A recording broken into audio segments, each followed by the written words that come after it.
Oni is asking, does anyone know the name of the Shunamite woman? Yep. Jay, Yep. I'll say, Jay, I think you know. I'm not sure if the questioner is asking the right question, but so as far as the Bible, there is one Shunamite who is named, and that person is Abishag. And we could find her name in 1 Kings 1, verses 3 to 4. And it reads, and this is during the time of David when he was actually close to his death, and they needed to find a woman who could sort of warm him in bed. And so they found her. She's extremely beautiful. And this is what we're told. 1 Kings 1, verses 3 to 4. So they sought for a lovely woman throughout all the territory of Israel and found Abishag the Shunamite and brought her to the king. The young woman was very lovely, and she cared for the king and served him, but the king did not know her.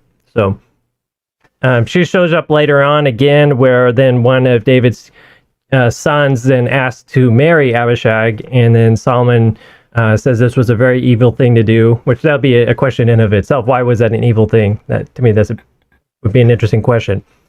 But why I think the question may have meant someone else is in the Song of Solomon, or the Song of Songs, chapter 6, verse 13, it reads, "The beloved and his friends return.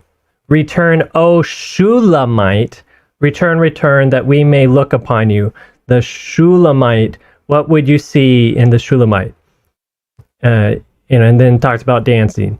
So this sort of suggests that maybe one of the lovers of Song of Solomon may have been this Shulamite, and different than Shunamite. And we don't have the name of this Shulamite, but what's interesting is some people think maybe it meant Shunamite.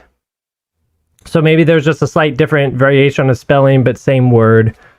Like we might say Californian, or we might say person from California. Maybe just two different ways of saying it. Or what's also interesting is Shunamite can mean, or Shunam, the word that it comes from is related to the same word that Solomon's name comes from. So it could be like the female equivalent, the heroine that's the perfect match for Solomon.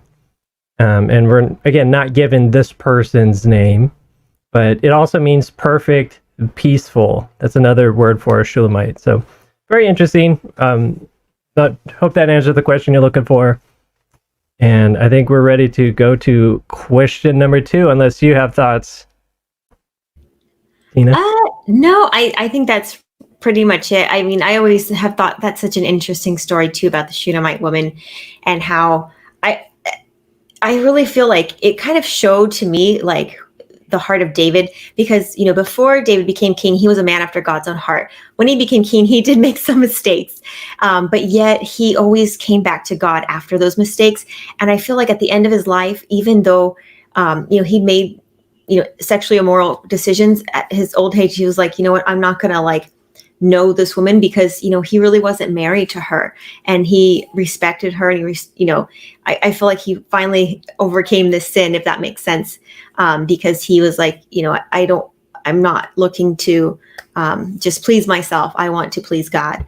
And so anyways, I don't know. I think that's such an awesome story within the whole thing with the Shunamite woman. So that, or he was just that old, that weak, that sick, that it wasn't even on his mind. He just physically couldn't do anything. Yeah, but I mean, honestly, back in that time, like they didn't realize they were sinning. Like their sin was to marry and then divorce. But to have many wives, they were thinking, "Oh, what's wrong with that?" And it's one of those things where, even people today, it's sad when we read the Bible as saying, polygamy was okay, whereas God was just saying, like, okay, I know you're doing the best. You did right on a lot of the big things, so I'm just going to ignore, this one thing that you weren't so much aware you were doing wrong. Yeah, no, and that's true too.